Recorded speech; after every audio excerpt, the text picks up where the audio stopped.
heard from him. Okay. Call the meeting to order on our monthly board meeting on Wednesday, February 22nd. You have received, hopefully everyone received the consent agenda containing the agenda, the minutes, and the financial and income statements.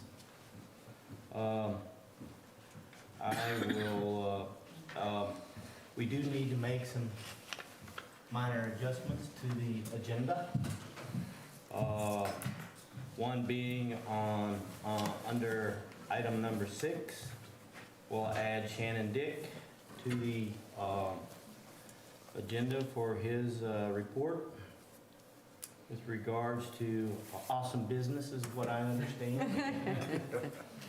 And then we'll have, under new business, we'll have a confirmation of appointments of myself, Larry, and Stuart as the city representatives for the Economic Development Board. So with that, is there any other changes that need to be made? Everybody should have a chance to see the agenda and stuff, so any other changes? Financial statement, any questions with regards to our financial status? If not, I'll entertain a motion to approve. Go ahead. I make a motion that we approve the agenda with the Shannon Dick being added under 6 and Stuart, Larry, and Phil added under new business. Okay. We have a motion and a second. All in favor say aye. Aye. Motion approved.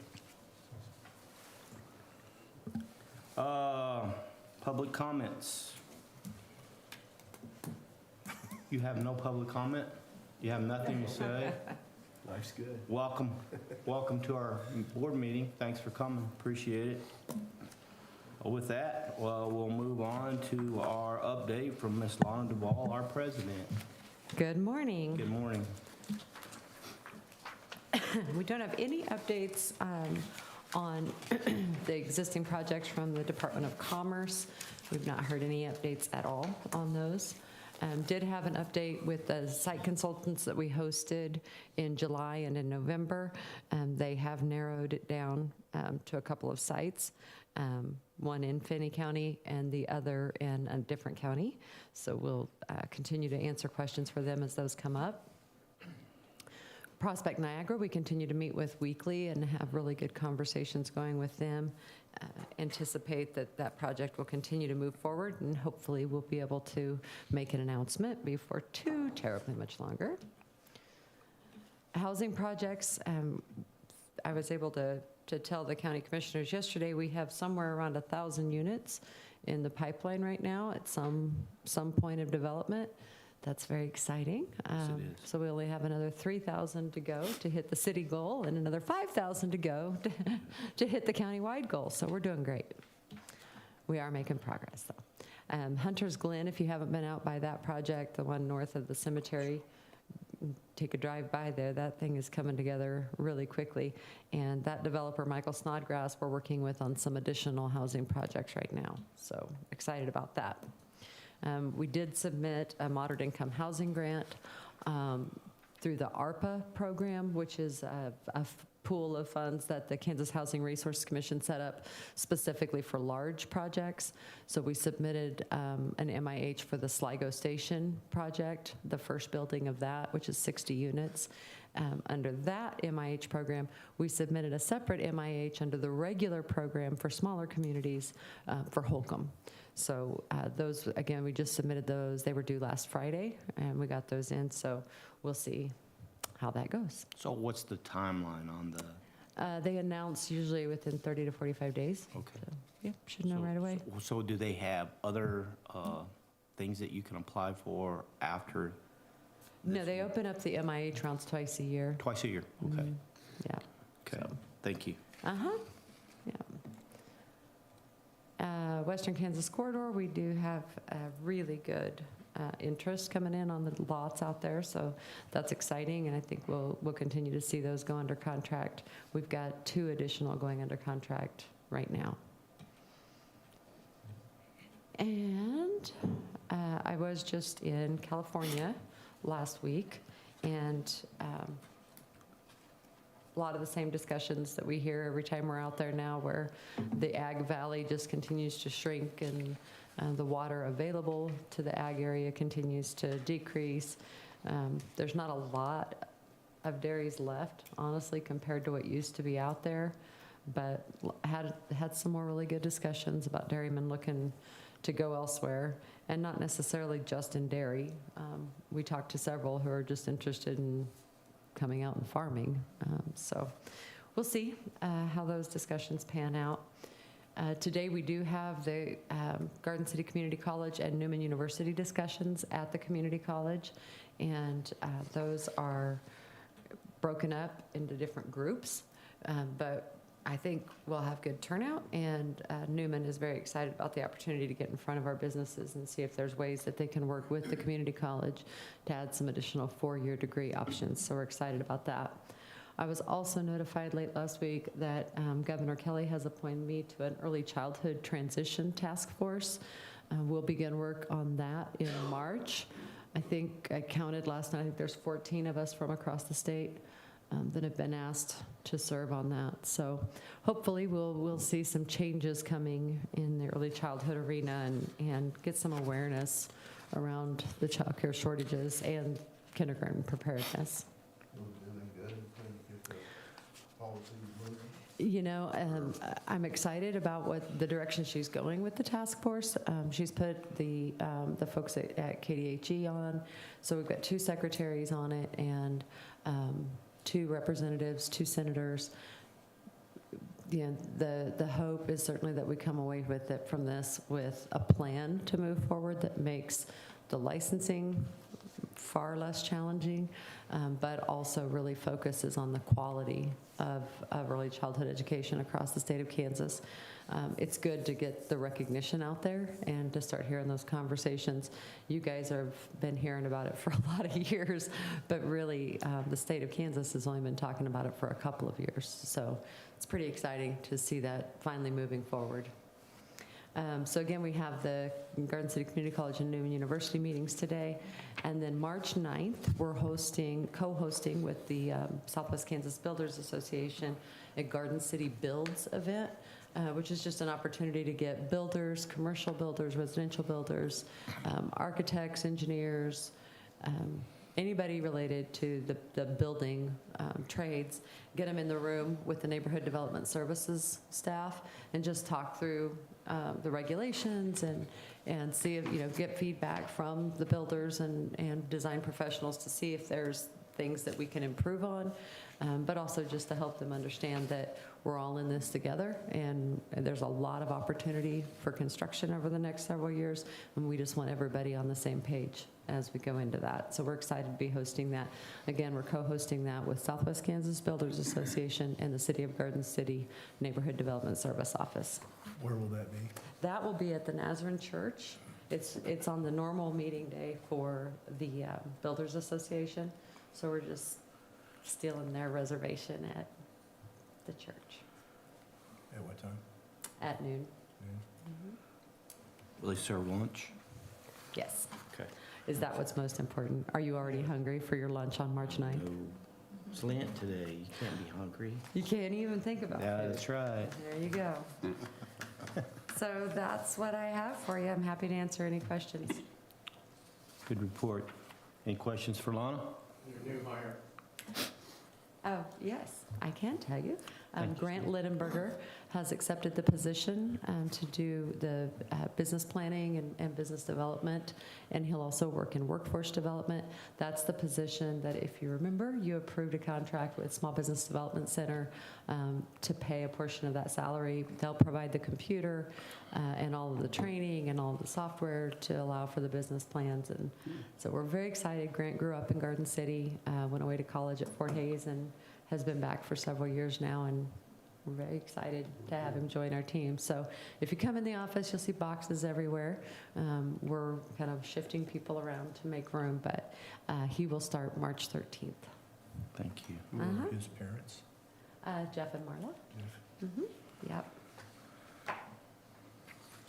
Thank you, Steve. Now I'd be happy to answer any questions.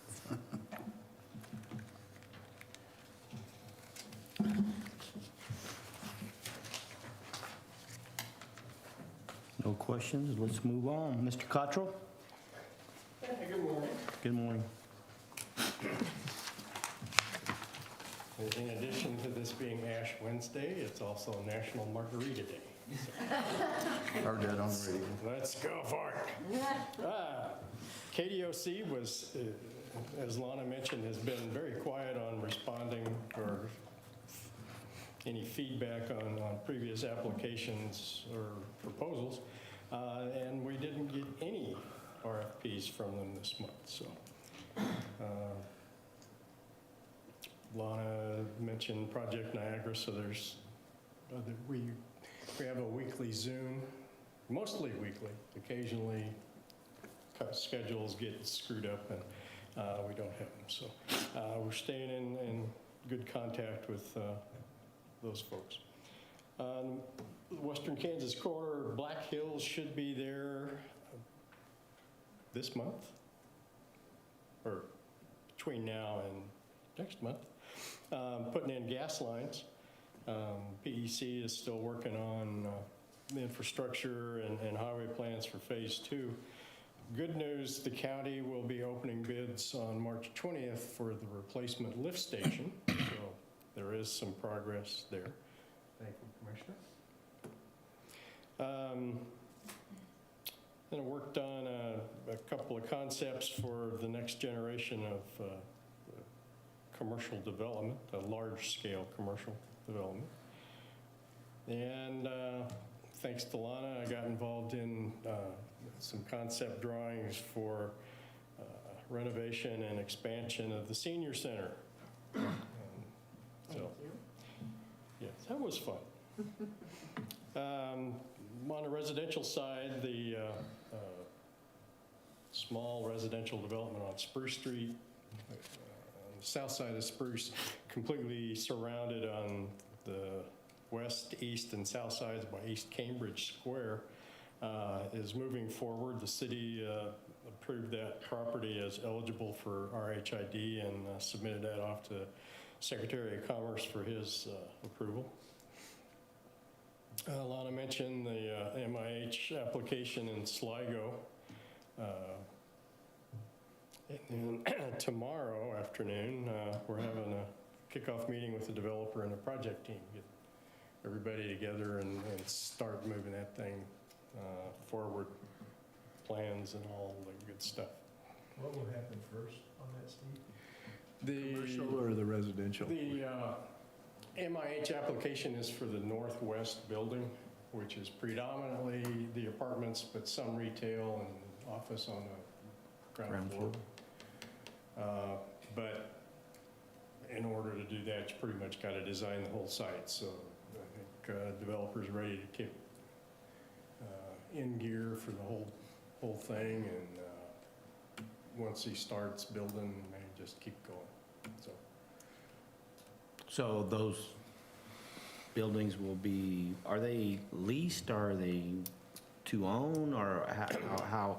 Yeah, there'll be lease spaces. Okay. We've had several conversations with the commercial office piece and have had a few businesses ask to reserve an entire floor of commercial office, so that's exciting. Yes, it And is. they're the businesses that kind of fall within that framework that we were hoping to put in there, more of that innovative agriculture and energy type businesses, so Sure. that's exciting. And then a couple of healthcare entities have reached out to us about locating there as well. So that building, that commercial building, is kind of standalone directly in front of the apartment building that we're talking about through the MIH. So those two can actually be built as standalone, and then the the residential building in the back corner connects via skywalk to the rest of the complex. So the big building will all be built at one time with the commercial on the main floor and residential above it. Good. What do they plan to do with water detention or retention? It looked like they were using the whole site. I just wondered. Well, they've talked about some underground storage. Yeah, we've had conversations with them about storing underground and actually having graded areas in the walkways that would allow that And water to the go down. concept plan, the GMLV has engineering folks on their staff that are putting that input in as the plan was laid out, so. Okay. Yeah, and then there might be some shallow detention in parking lots as well. And when it rains, the inlets will take what they can, but there might be some shallow ponding during intense rain. We'll just have to see how that all shakes out. So, Yeah. On the county RHID side, Randall Estates is moving forward, looking at spring infrastructure construction.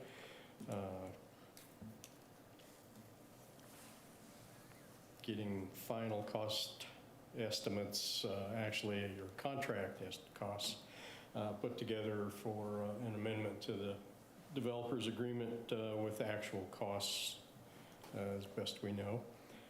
Country Acres, Phase 1 on East Marion farmland. Last I was aware, they're still working on new road plans. And the Ponderosa addition in Southwind has been pulled permanently. So the Randall Estates, will that be asphalt roads, dirt roads? Gravel. Gravel? Okay, Yeah. okay, thank you. The entrance off of the highway will be paved back to the right-of-way line, but after that, it's gravel. Okay, so similar to, what is that, the other, the North house? Shore. North Shore, yes, very similar to that. Yep. Okay. So Ponderosa is not working on alternative water No. resource? Not to my knowledge. No? Well, according to the county commission meeting, I thought they pulled it, period. It was no longer going to, they were no longer going to pursue anything at this time anyway. I didn't know if that was the case or if it was just that they aren't pursuing RHID. No, No. no, No, mm-mm. it was period. No, they're not. They're not pursuing the project at all at this time. Then I've worked on master planning a large residential area that would hopefully provide, well, several thousand of the many thousands Lana says we're still short. And she mentioned that the developer of Hunter's Glen is, we've been talking with him about doing a senior housing application through the Department of Commerce and for 15 or 16 duplexes for senior. It's through the Abode program, which stands for ARPA Building Opportunities for the Disabled and Elderly. It's one of the new programs, again, that comes out of... Fit right in that category, don't we? We all do. Yeah, I think we could We fill got up. 6 applications right here. A couple more standing and sitting around out here, so, okay. That's all I got. I have a question for you, and I didn't hear this. My wife heard it last night while I was cooking outside, and I don't cook many times. But Rumors. she said she heard that Jerry Moran announced for Garden City. Am I not supposed to say anything? No, Senator Brand was here yesterday. He did a public announcement. We had a room full at the FinUp Center, but he announced that he did a direct appropriation for the water reuse project for the city of Garden City. So Yep. just over $19 million dedicated to assisting with the funding on that project. Very exciting.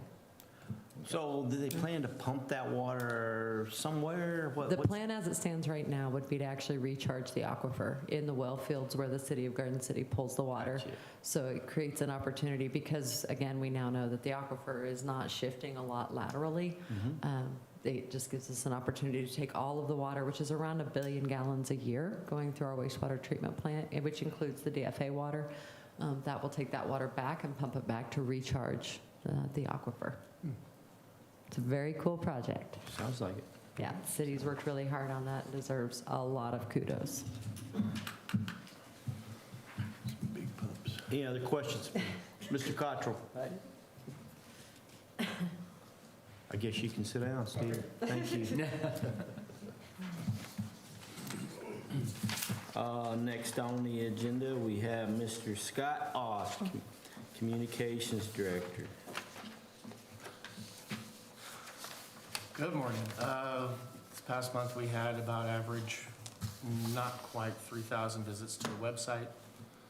The most viewed posts were about the Walk-Ons restaurant, the high school honor roll, and the school calendar. Facebook, looks like we turned some things around after doing the workaround of all that stuff I talked about last month. Greater Garden City's page had 8,900 post reach, which is the number who saw a post, and about 1,800 engagements, those who interacted with it. If you look at the journal, they had 2 posts in the past month and reached 252,000 people. And 8,500 of those engaged in the post, either sharing it, liking it, commenting on it. And his posts were about the Sligo station, and what was the other one? The Newman, I think? No, it was Walk-Ons. Walk-Ons, yeah. And the other top posts were the Newman University meeting announcement for today, and Sugar Beet editor at the high school got a full ride KU scholarship to their journalism program. And Pinky's acquiring the Dragon Wagon. Big news, big news. It's another food truck. Dragon Wagon was founded by Mr. Nguyen, who had the Golden Dragon, and he sold it and the recipes to It's Pinky's. big news. He sold the recipes to Pinky's? Yeah, and their announcement included that they're going to put some twists on the traditional Dragon Wagon cuisine, so it ought to be fun to see what they come up with. Boy. And lastly, everybody's favorite Twitter. 1,700 tweet impressions, 53 profile visits, and we have 368 followers. I'll entertain questions, comments.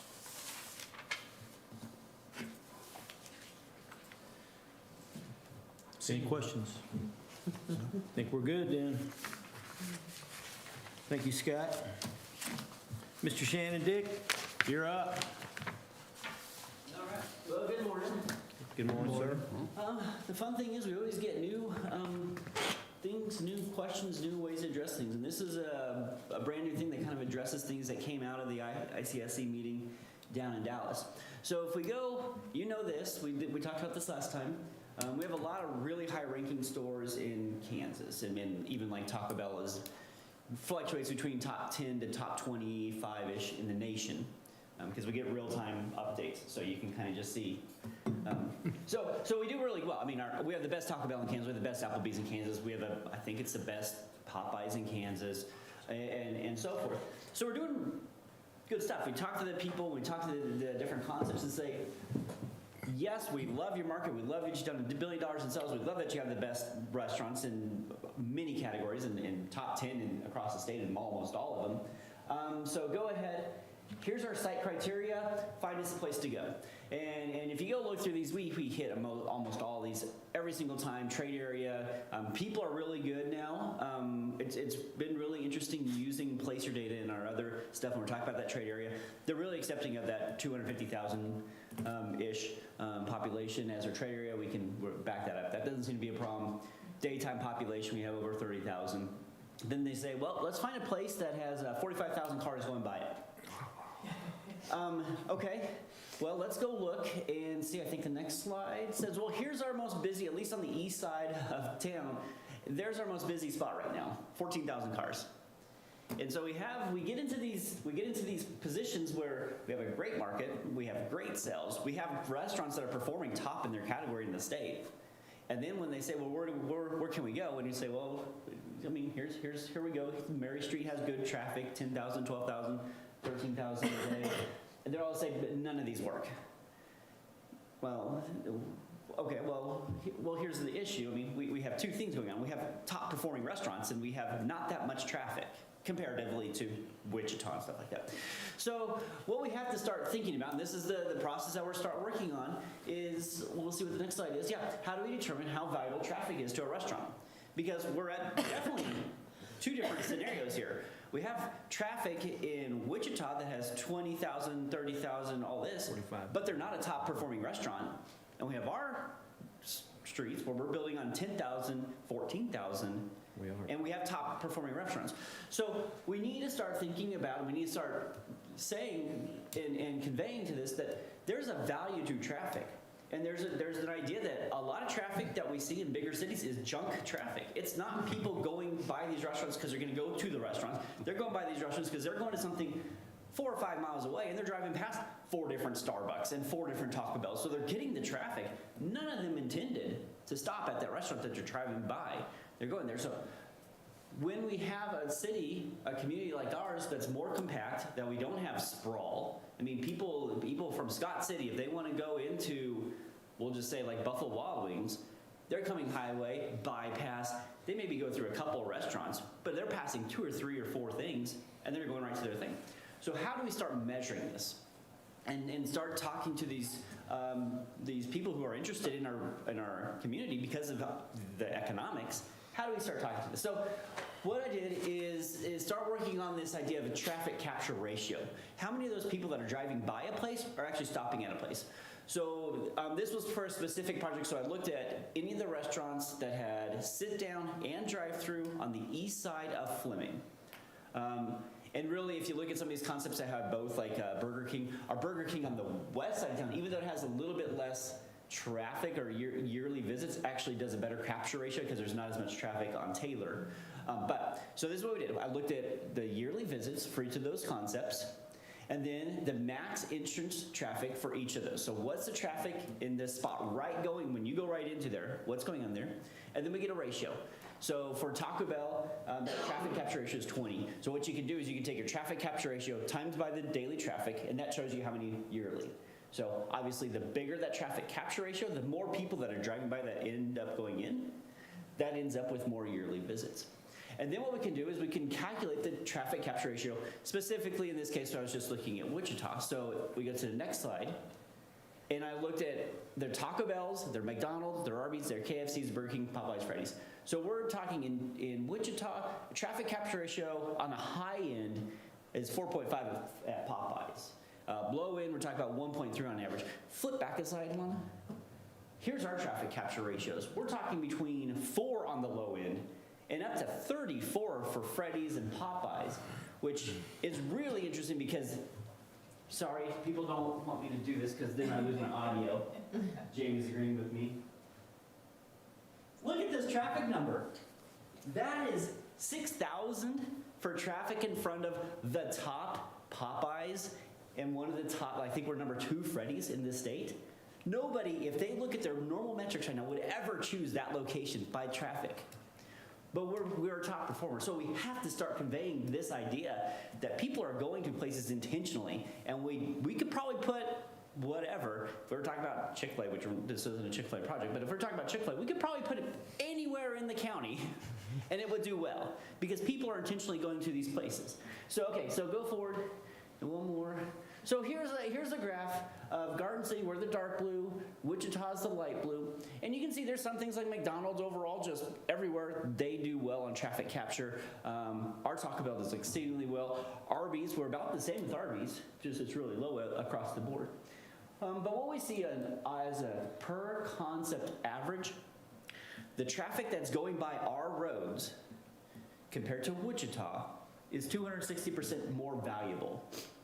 and by value, I mean those cars are more likely to come in to those restaurants. So their intention is to actually go to that place when they're coming to town? Right. That's their I mean, intention? Yeah, so it's a factor of not having sprawl.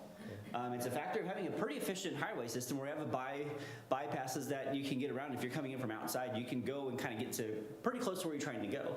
And I mean, even like along Kansas, I don't even drive on Kansas if I don't have to. I drive on some of those more east-west streets to get around some of the stoplights and drop in and out.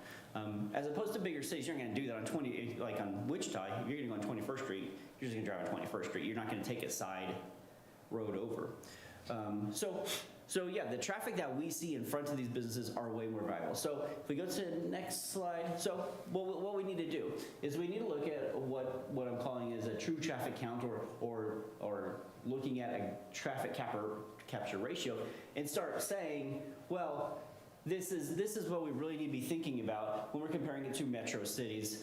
So if we look at, I just pulled up a spot, like if it were to be Legacy Crossing, that one that said 45,000, you need 45,000 count.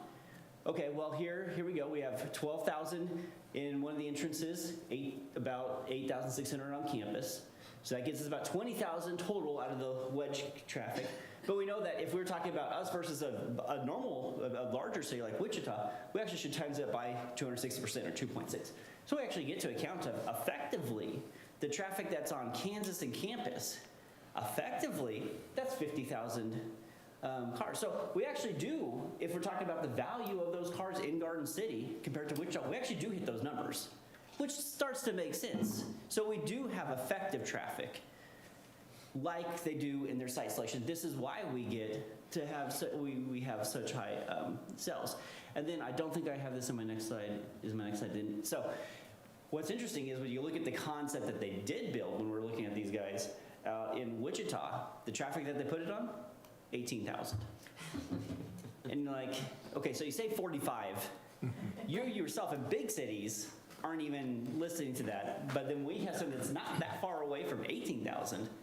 So who came up with the 45,000 figure? Those are just different requirements for franchises. So, or chains, that's just when you go to site selections for different ones, it's different for different companies, what they care about.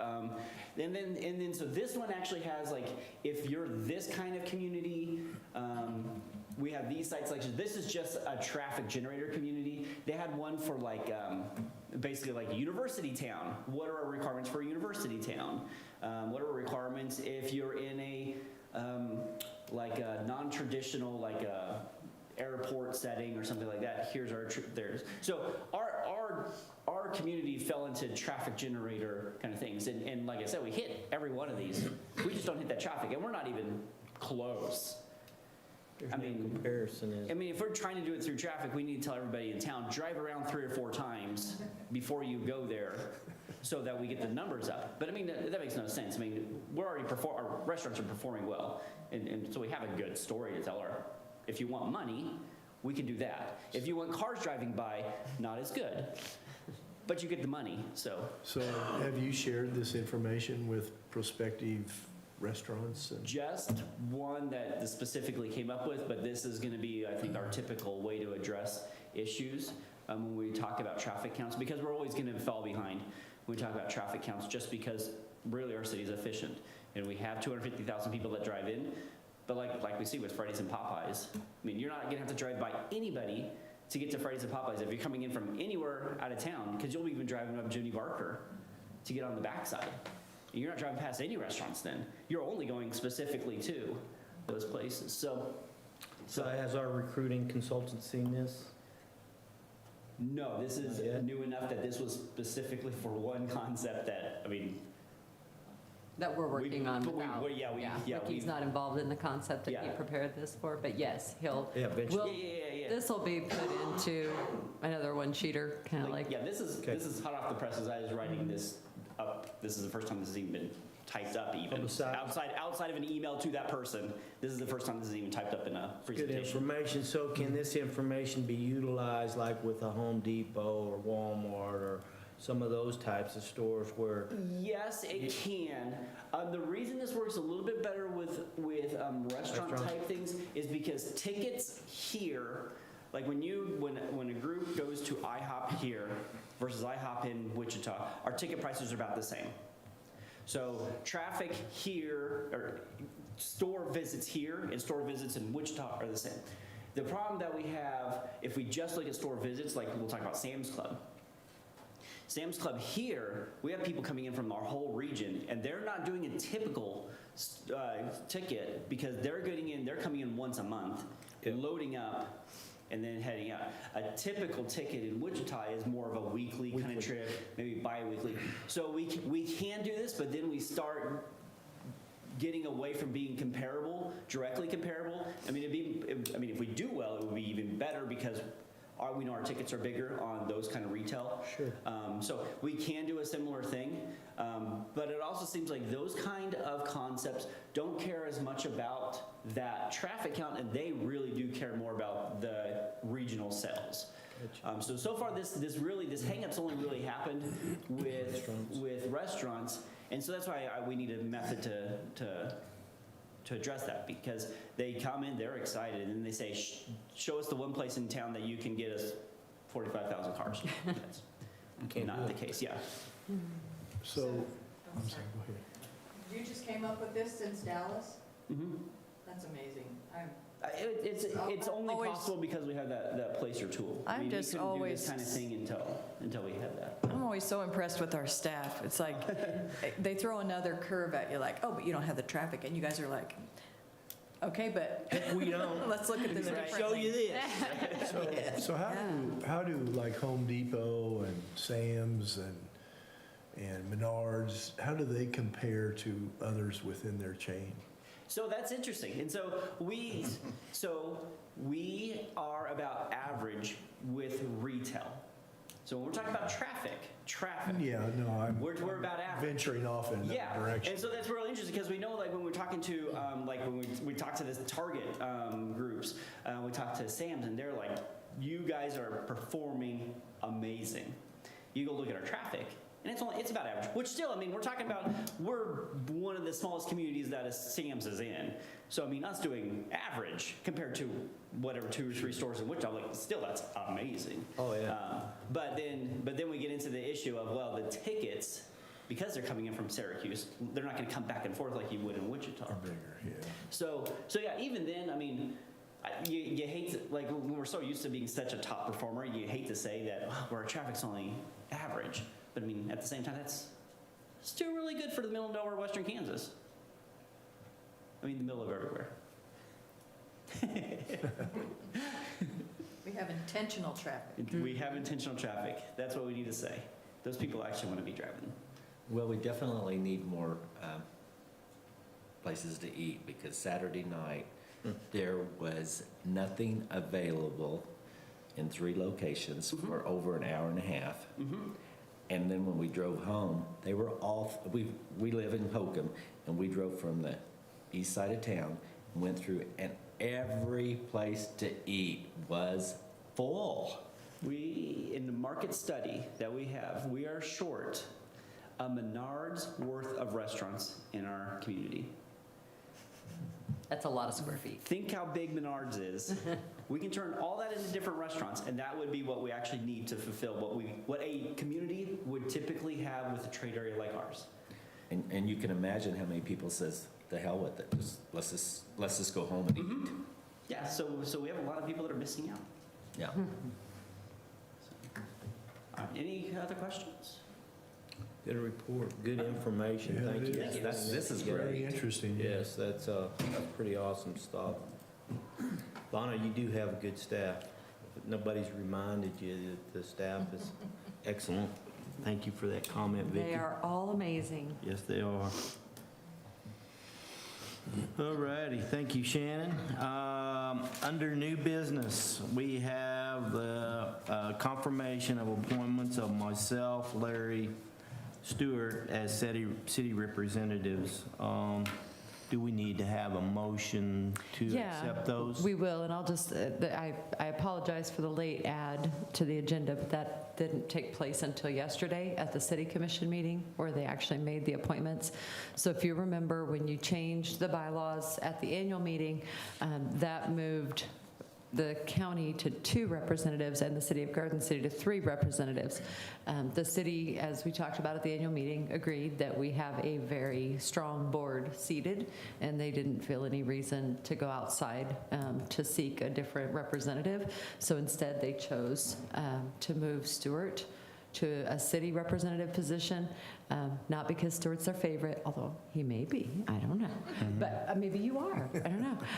But you know, Matt's logic in that was that Sam and Vicky both live in the unincorporated area of the county, so it probably made sense to leave them as county representatives and move Stuart in. So, and I'm sure they love him a lot too. Yeah. Yes. So that's why that's on your agenda for today. I do have, under this new business and the appointments and those types of things, with that said, we will continue to request funding from the county at the same levels that we have in the past, and the city at the same levels that we have in the past. And if the tides change with regards to funding opportunities from either entity, will we switch the accordingly to back to the county and move forward in that fashion? Is that correct? That is correct. Yeah, your bylaws are laid out so that your representation on the board, as you would according to expect, funding. is tied to the funding level that you're at. Okay, so we will not have to make another change to the bylaws? You would have to make another You know, change. The bylaws actually clearly say the partner and the number of representatives they have. So instead of having it in funding order, the Okay. way your bylaws are written, it actually identifies the individual member. Okay. So if the county were to resume being the top funder, would require another bylaws change to move them up. Okay, okay. So with that said, could I have a motion to accept our confirmation appointments from the city, myself, Larry, and Stuart, as the city representatives on the Economic Development Board? I move to accept the appointments by the city. Okay, I have a motion I second it. and a second. All in favor, say aye. Aye. Aye. All opposed, same sign. Motion passes. Thank you. Under old business, do we have any old business that we need to conduct other than, not that it's, we do have the tour that we had planned to potentially do today that we may try to do next month, depending on how the drawings come about and how the changes come about. We may not be able to do it next month. It just kind of depends on how quickly they are able to get that done. And They're still making some changes on the plans and stuff, so that kind of has, no, I won't say delayed it, but it's slowed down putting together some other things for us to look at, so, okay. yeah, hopefully March will be in a So better position. my question, the changes that they intend to make, does that hold up the construction, like the concrete work and No, those types of things, or like? If you drive by there, they actually just unloaded some rebar on Monday. I Okay, believe it was. yeah, I And so noticed that, there, you know, There's foundation work that's Yes, started out there Okay. right now, so. yeah, The building footprint isn't going to change, it's just things within the building that gotcha, might move around or change a little bit, so. okay, But it's happening. good, Yeah. good deal. Well, I have noticed, it's exciting to see all the construction, you know, it looks like we got, Sports of the world. Be kind of, does everybody know where it's being located? It's kind of east of Water Core Park. Fitness, Yeah. Water Park, that area in there, that big open field.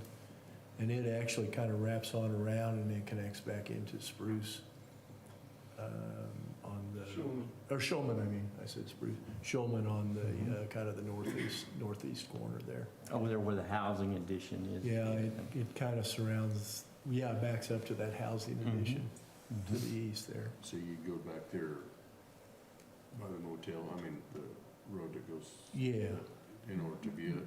yeah, it would be east of the motel in Old Chicago in there.